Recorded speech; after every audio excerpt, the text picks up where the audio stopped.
Hi, guys. I'm Rae Routhier, and I'm a production designer in the live entertainment, primarily concert touring industry. I also do broadcast television and special events and brand activations. And I am the founder of The Playground, which is a design collective in based out of, well, basically everywhere. We're virtual, but our offices are in Nashville, Tennessee.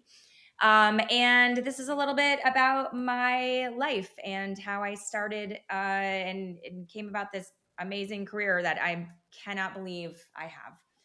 I grew up in the middle of nowhere in northern Vermont. I literally, we had to drive very far to get even just clothing shopping done. Um, Population, I think 4,800. And our activities were very outdoor oriented: hiking, mountain biking, skiing, snowmobiling, sailing, swimming, all things outside because Northern Vermont is stunning and you want to be outside as much as possible.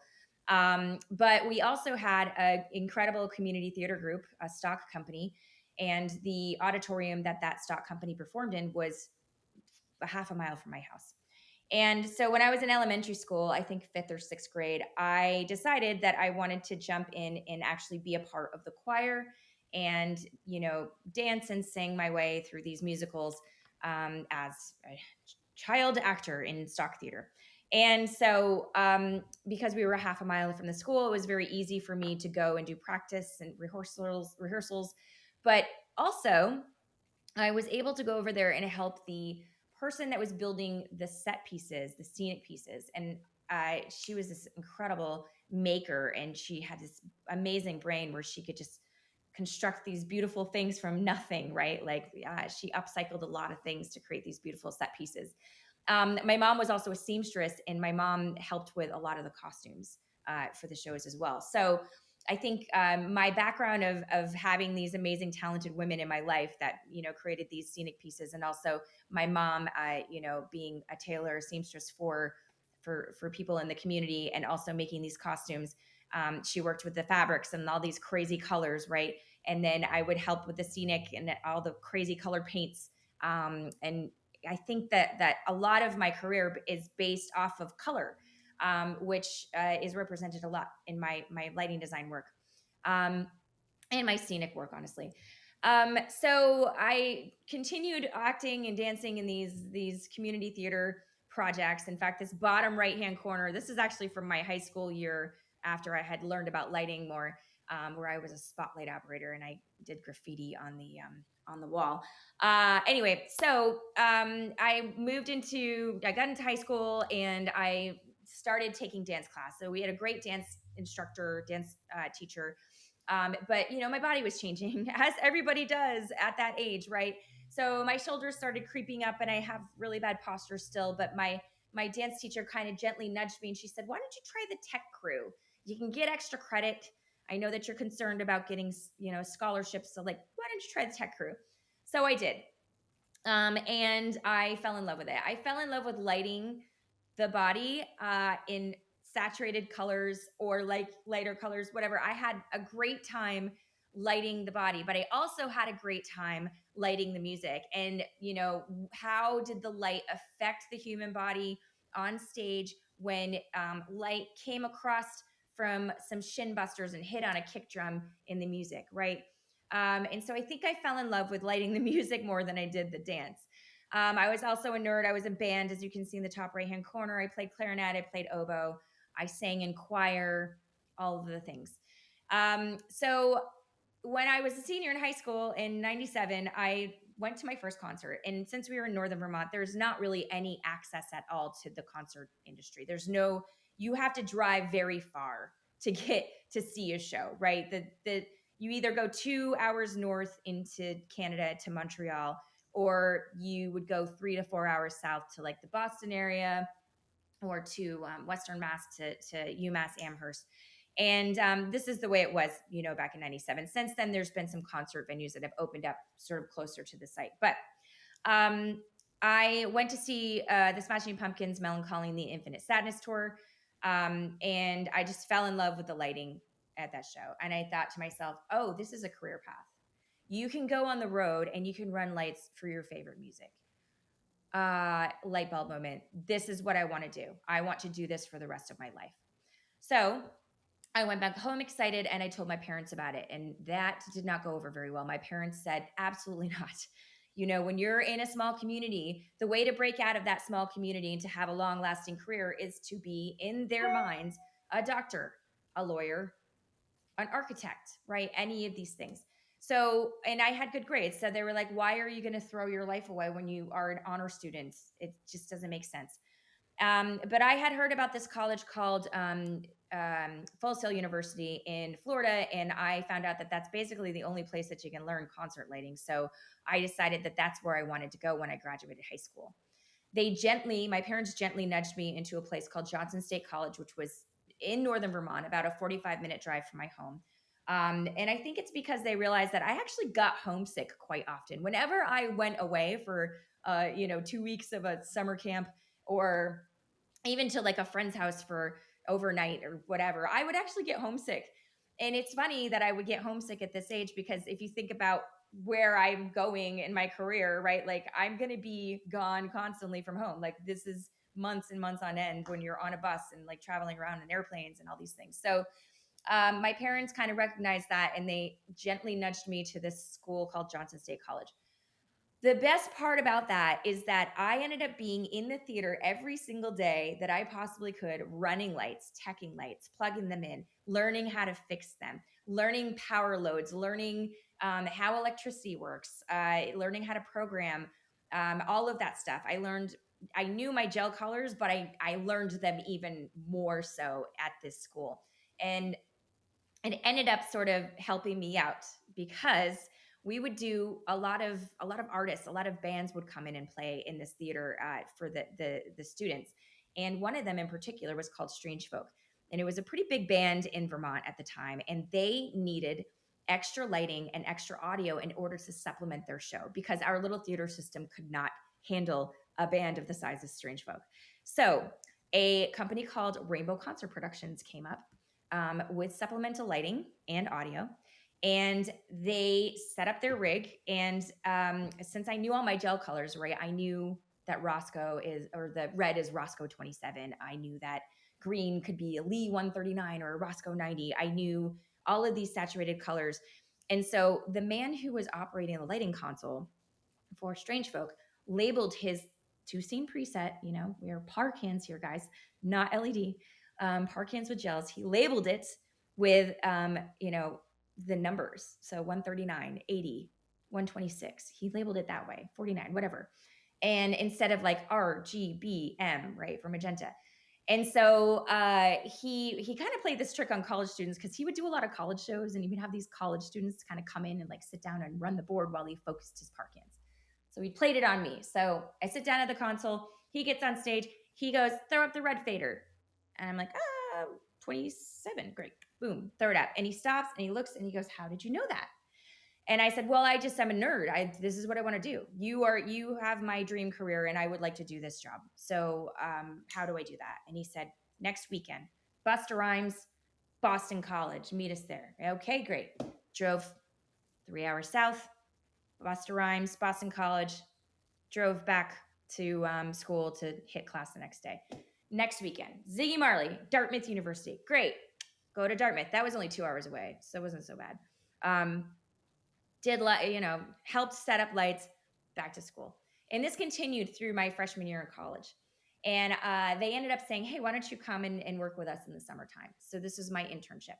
So just by sheer networking and saying, this is what I want to do, and putting it in the universe and just going for it, is how I landed that job, that summer job. I was in that warehouse loading trucks, loading road cases, sorting gel in milk crates. I was cleaning consoles, cleaning cable, cleaning truss. I was loading up gel into par cans, labeling everything, all the things that you have to do to prep shows. But I was also going on the shows, and I was setting up the gear.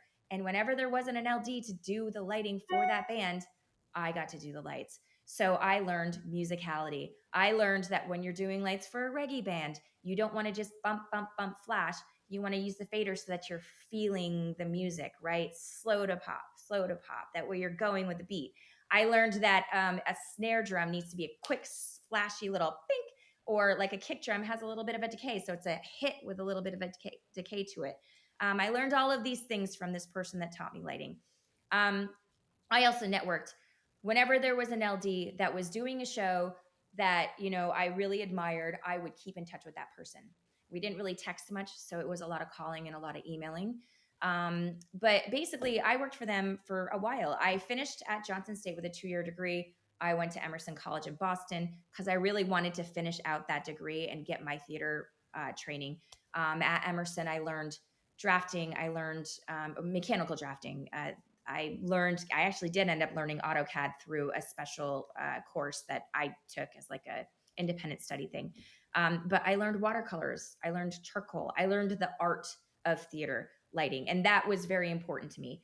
And I do sometimes take some of those principles still back to my concert lighting and set design.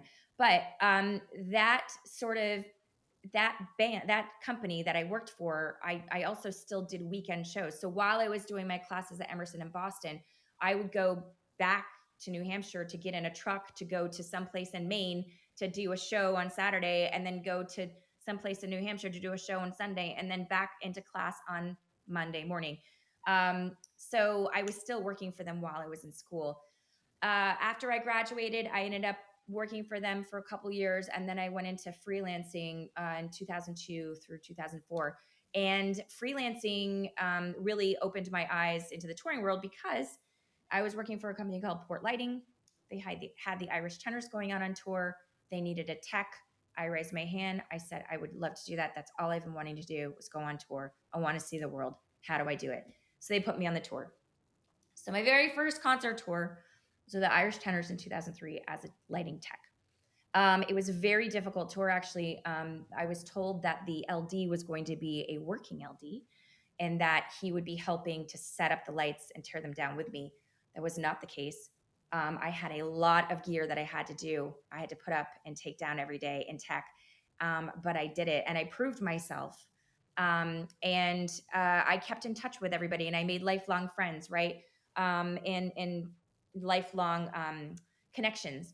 And I think that's really important. I think one of my biggest strong points is honestly to be able to network and to keep up with people. I obviously like to talk. You can see this now in this presentation. I love to talk to people. That came from my mom.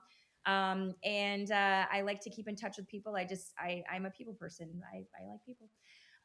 So I got done with Irish Tenors in the spring of 2003. And then I was working for that company, Rainbow Concert Productions, doing a show for, it was like an offshoot of this festival called Ozfest. It was Ozzy Osbourne's traveling festival they did with a bunch of heavy metal rock bands.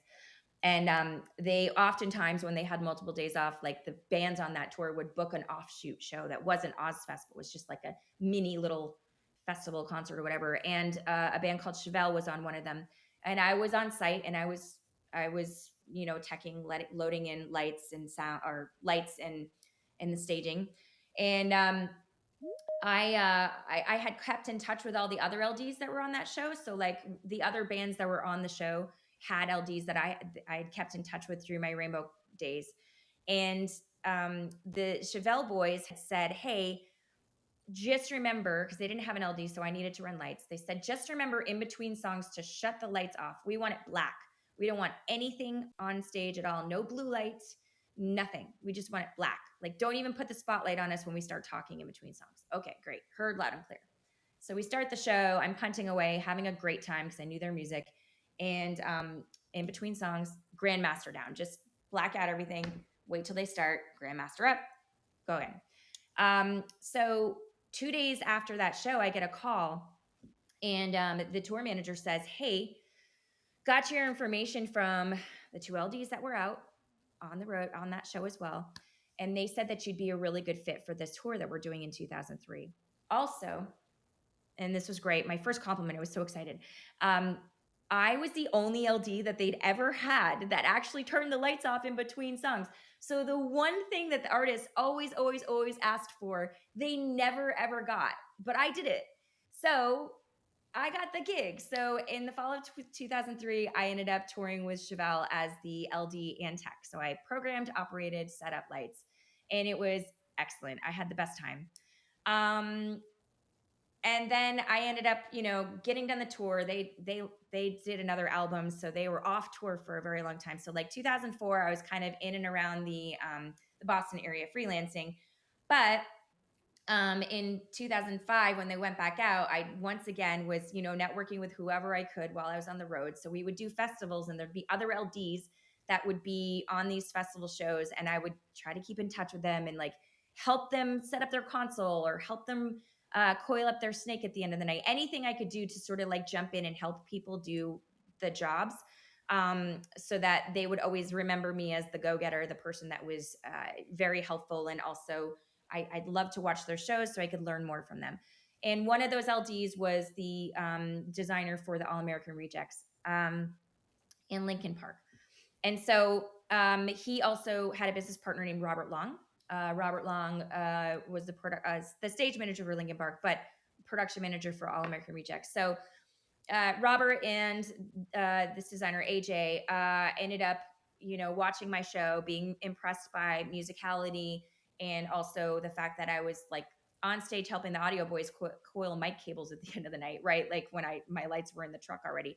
And so they asked me to go on the road with the All American Rejects as the operator. And so that was kind of my first big tour, amphitheaters, smaller arenas. Had a blast.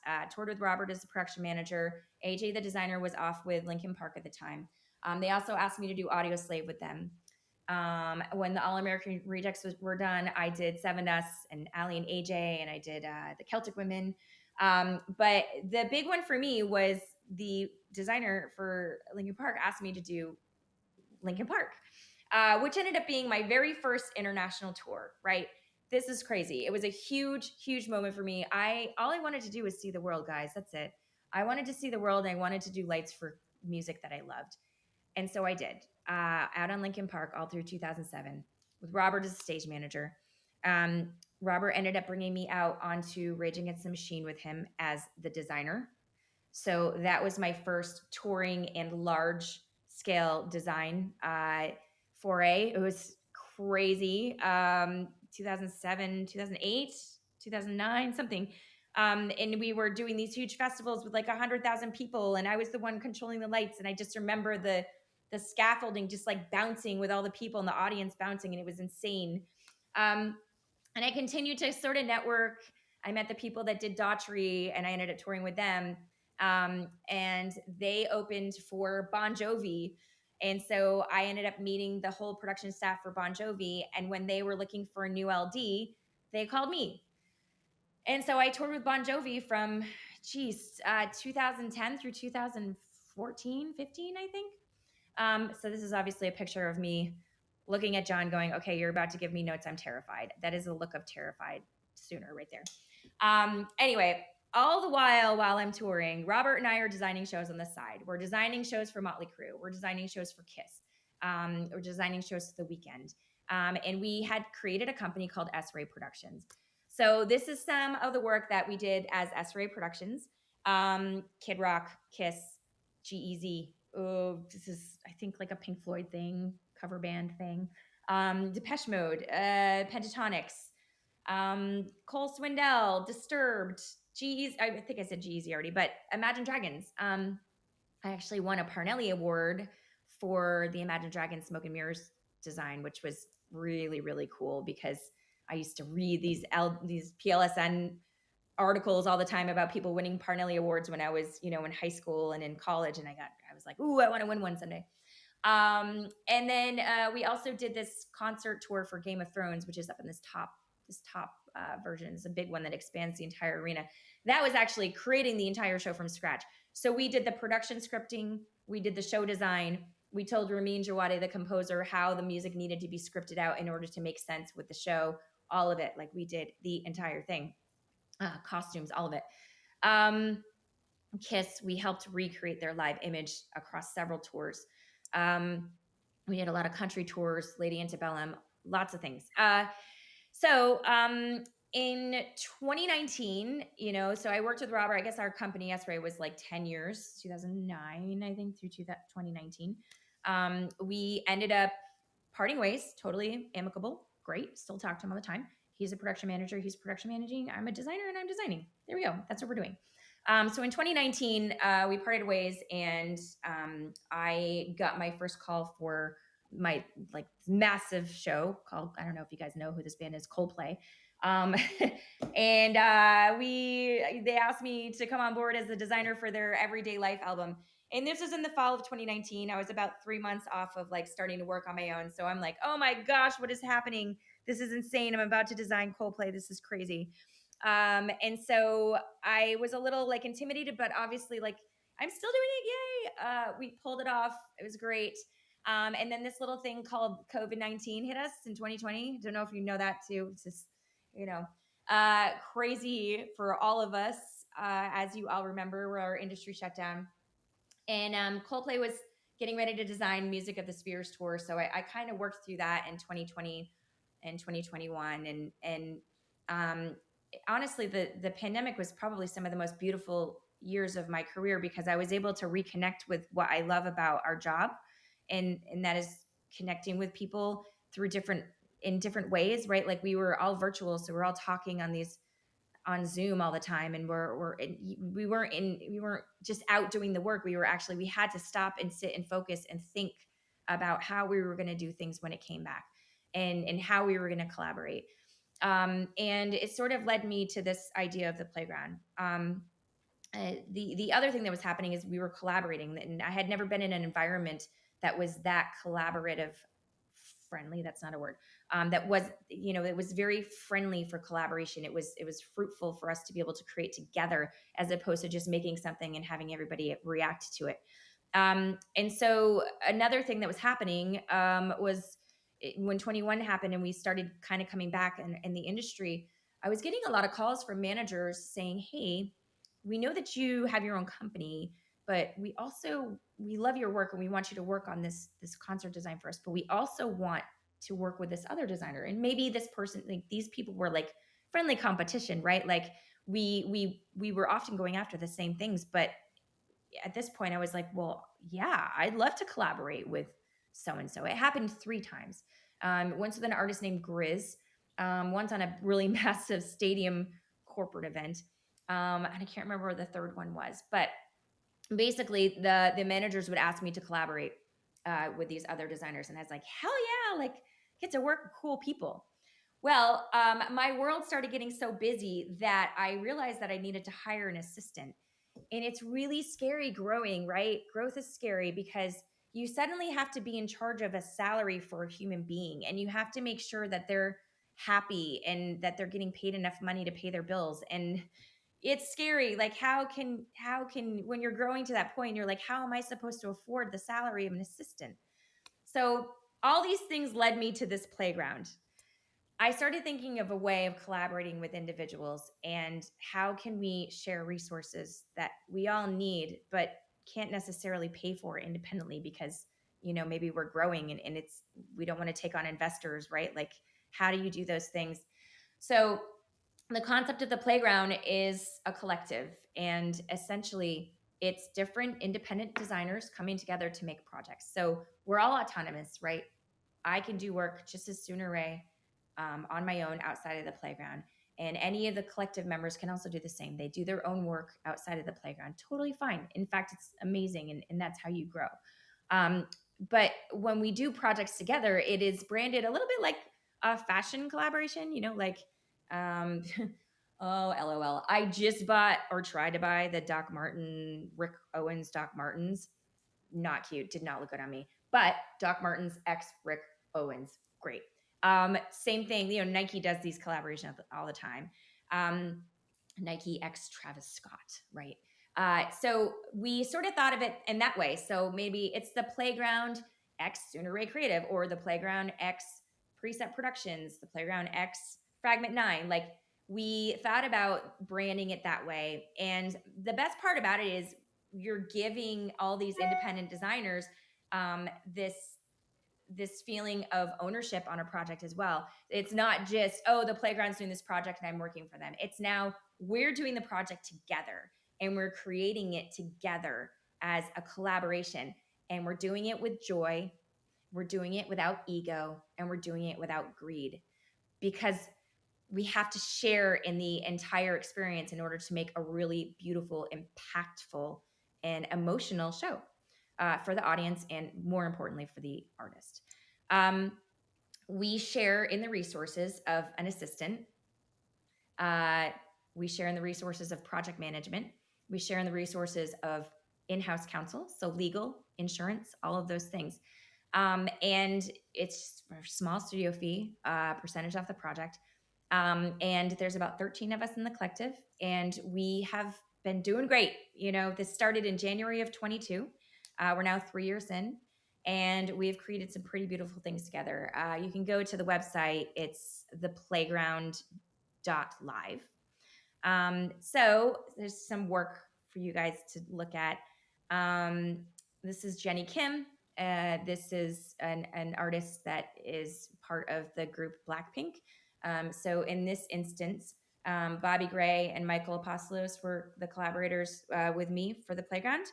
So when we branded our socials, it was probably No Tan plus 4-line creative plus SRae Creative X the playground. That's a lot of people, but it works.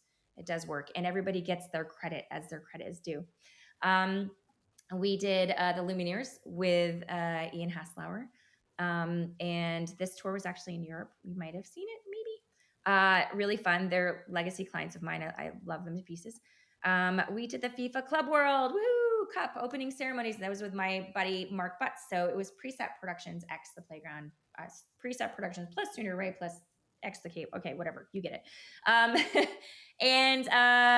So this is a big broadcast event that we did. And because Mark has this incredible knowledge of broadcast lighting and doing Super Bowl halftime shows and all these things, we were able to collaborate together to make this for Beliche. Disturbed, heavy metal group, Trevor Allstrand Productions, X the Playground. Alice Cooper, super theatrical, fun. If you haven't seen the documentary Supermensch, by the way, with Shep Gordon, he's the manager for Alice Cooper. Big recommendation. Great documentary. This is Chris Stapleton, country artist. So this is just a few little selected works of many, many things that we've done. We're having a lot of fun. Check us out at theplayground.live. This is our slogan. You had to be there. We love bright colors. We love memojis instead of headshots. We love cool icons and, all the big bold fonts. Thank you so much. I am very much looking forward to talking to you guys and answering any questions you might have about the playground and the process and all the fun things.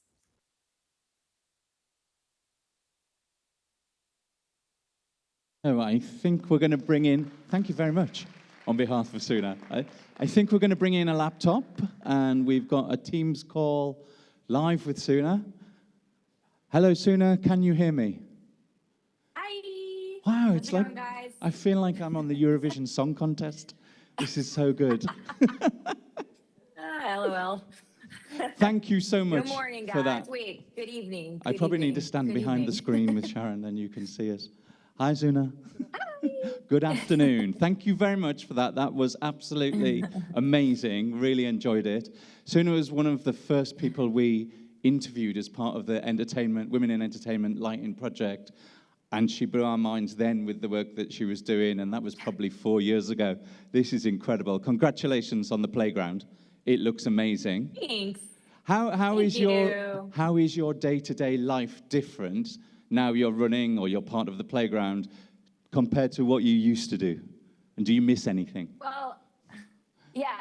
For a second there, it was a little difficult because, I was trying to grow a business and I didn't have, the people to help me with the business side of things. So I had to really have like an entrepreneur hat on for a while, but also had to have the creative hat on. So at the same time, and honestly, it got to a point, I'd say around like last fall, so about a year ago, where it was getting too difficult. And the business was growing so much that the business side needed a lot more attention than I could give it because I had shows I had to design and put out and go to rehearsals. And I had people that that were still relying on me for employment. So it was very scary.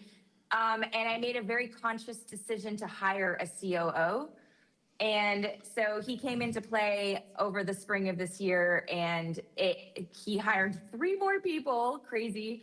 And we have just been so smooth. I think in September, something just clicked.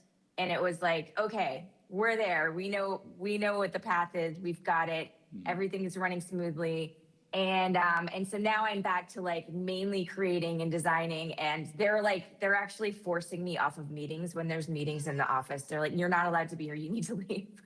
So I'd say for a second there it was really scary, but honestly, like, I think that weathering that hard time was really what made me grow more even as a designer, because I was able to take some of this new business knowledge that I have and put it into the creation of a project, and how do you project manage and create at the same time along with your team a little better.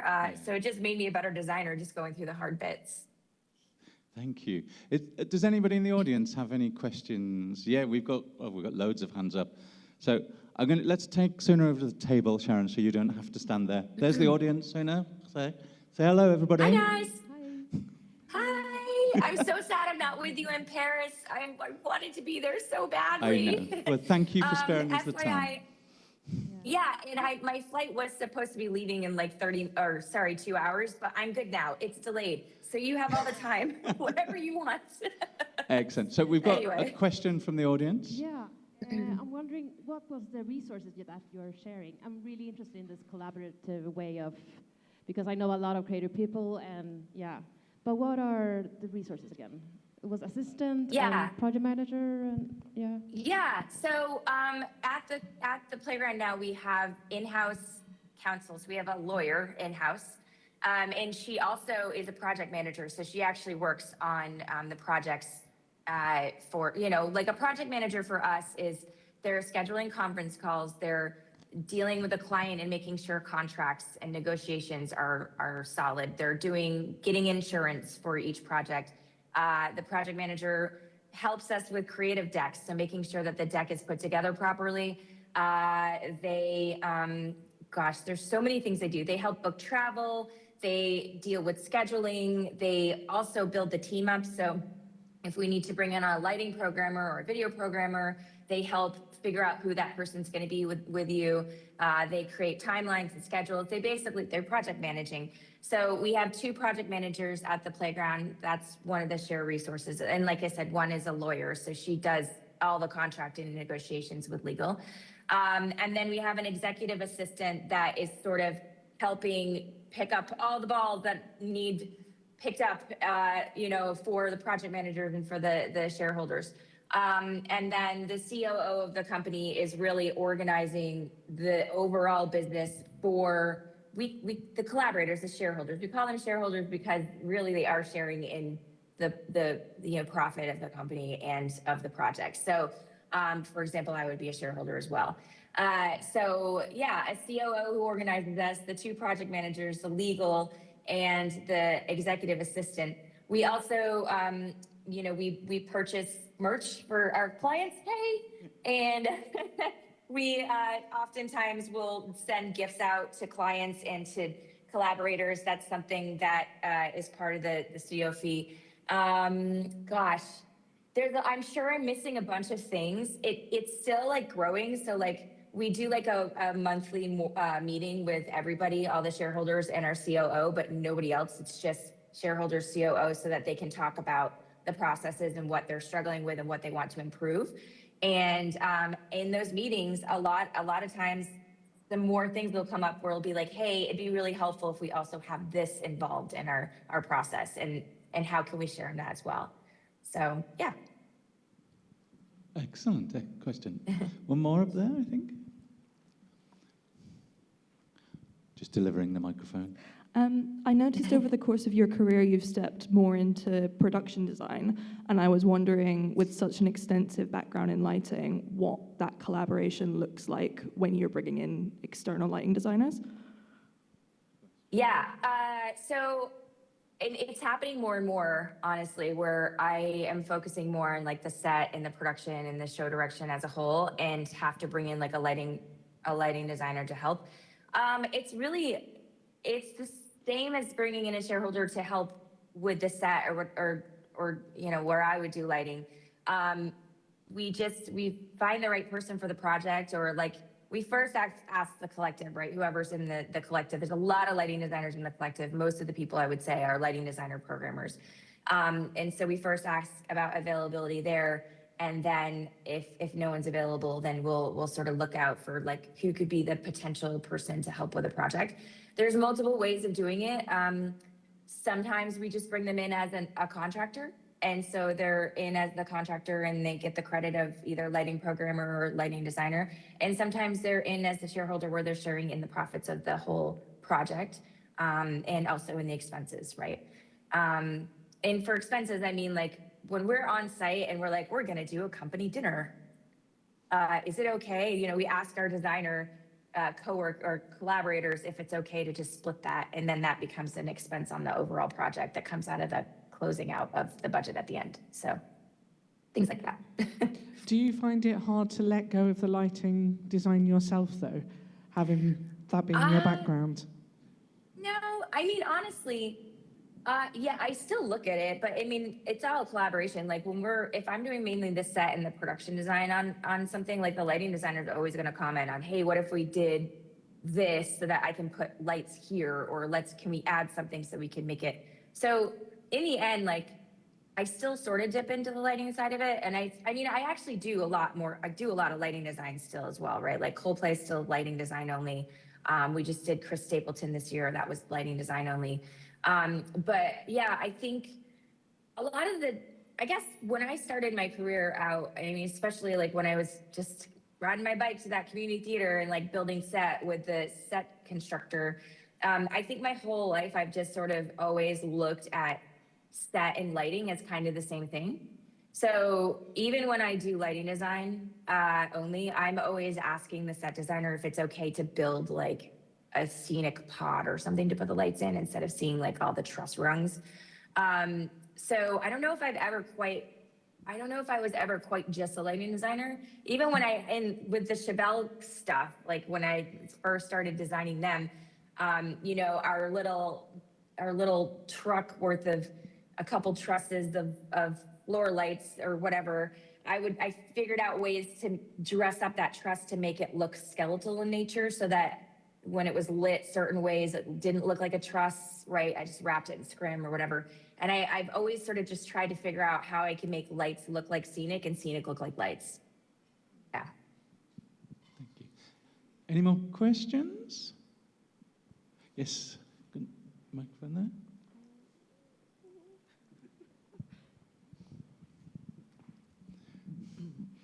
Hello. I had a question about color. You talk in the beginning about, you know, the gel colors, Lee, Roscoe, et cetera, those really strong, broad, bold colors. And I wonder if you could talk a little bit about how your relationship with color has evolved over time, and with change in equipment, and how does that work for you? That is a really good question. Like when I'm on site doing rehearsals, and we're in the middle of programming and watching stuff back, people get angry with me because they call me the color bad word, because I can tell, like, I don't know if there's something, I can tell when something's just like a half a point off. It's weird. So like if the reds aren't matching, like I try really hard to make sure that I always have, like, you know, the same sources of light. So like the same, like as many, all LED or all bulb or whatever, because then I can get the colors to match properly. That has not been the case. And I would say 80% of the projects, it's like always, oh, well, we've got this one source of bulb that we need in the show in order to make this thing happen, but the rest is LED. So now you can't match the reds up between that bulb fixture and that LED. But I think my relationship with color started with my mom. She used to work in a fabric store in our little town, and I used to go to work with her every once in a while in the summertime when I was out of school. And I would love the colors of the fabrics, and specifically the embroidery. There's like an embroidery thread station that I used to go up to, and just like, I just loved looking at the colors. So I think I just always loved color. And before, fact, not in the video, I actually was going to be a marine biologist before I was going to be a lighting designer. I wanted to go study the coral reefs. Why? Because I loved the colors of the fish in the coral reefs. So for me, the relationship of color and my job has been paramount, honestly. I mean, I think that what I use for color is very different across each project, right? Because it depends on what's the aesthetic of the show. So Coldplay's all rainbows all the time. We break our color rules often, but for a lot of projects, I'll say just 2 colors per song. More than likely, it's going to be monochromatic, which is 1, and it creates a really clean look, which I love. But that's not always possible for some acts because the Lumineers is really more of like a pastel-y sort of world. It needs to be. I don't know. There's almost like a tactile feel to the lights in a way, like where it's like, pastels and warmth, but then when you're going into the cooler colors, they're all like a muted tone. So I think the main thing about how it's changed with technology is that I try to find the sources that are matchy so that I don't have to see 5 different types of white up there on that stage. Yeah. Does that answer your question? Yes, thank you. Okay, great. Thank you. Another question? We've got a lot of students in the audience. What one nice. piece of advice would you give to them about how to get started in the industry? Network. You can tell that I like to talk. I also was listening to that video back. I talk fast. Dang, I'm sorry. I was like, slow down, Routhier. Yeah, I mean, networking is so important. And it can be scary, right? Like, it can be scary to ask people who have been doing this job for a really, really long time questions. But don't be afraid. I answer all my DMs in Instagram and Facebook.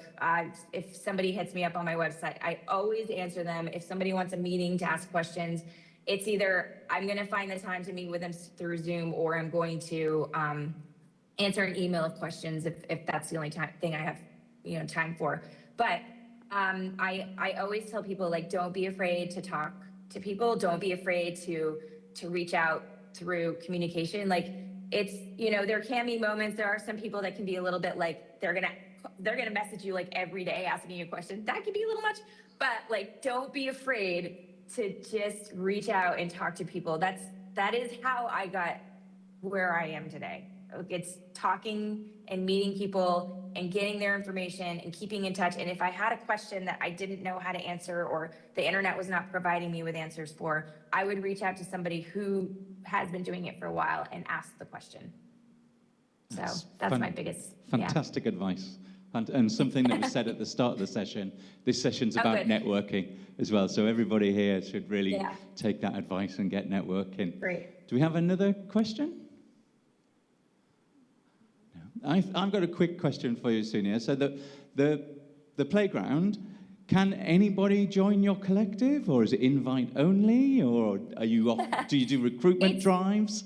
Asking for a friend. No, none of that. Honestly, it's super loose. It's not even like, there's not even like a process. It's not like, oh, we should bring this person into the collective. It's really just, projects come to the table and we need help with them.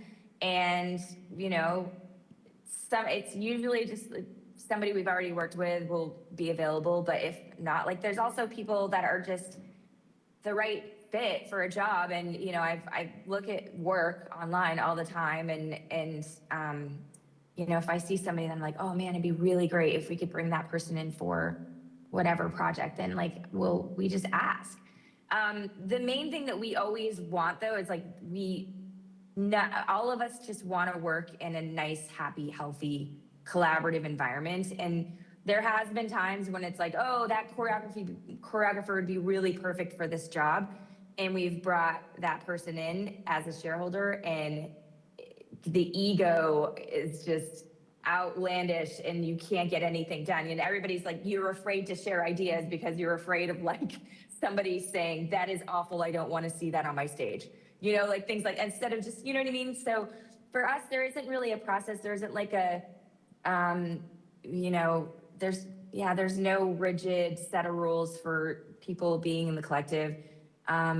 Yeah, it's been asked a couple times and we just haven't said anything because I think the more free it is, the more cool it is, the more like the better projects we have because you're getting the right people for the jobs instead of just, you know, picking from a pool of people. Yeah. Excellent. Thank you. Great answer. We've got another question. Yeah. Hello. You seemed very happy and enthusiastic person. I wanted to ask. I saw the pictures and careers just started a few, and you still seem to keep that shine in your smile. How do you keep it from very beginning to this day? What is your happiness key to your happiness in the light industry?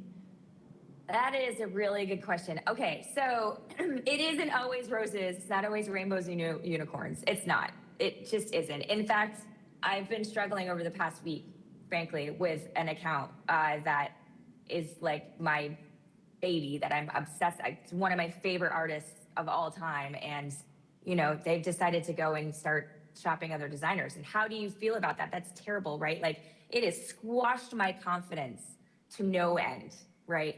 But what I do is at this point, like with the people that are in the collective, I just, honestly, I vent.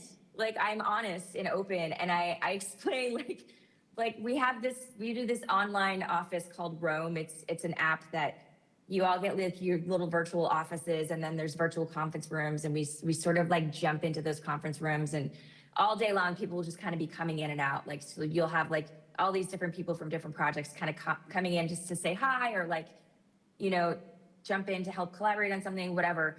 And so, I mean, just yesterday I was on there and we were collaborating on 2 different projects. It's like all the shareholders from each of those projects are just on there and they're all sort of like looking at each other's work and like making notes and like saying, oh, what if you did this? And it was really fun jam session. And that also ended up being my vent session to them. And they lifted me up and they're like, what are you talking about? Like, this is yours, it's fine. It's just a business.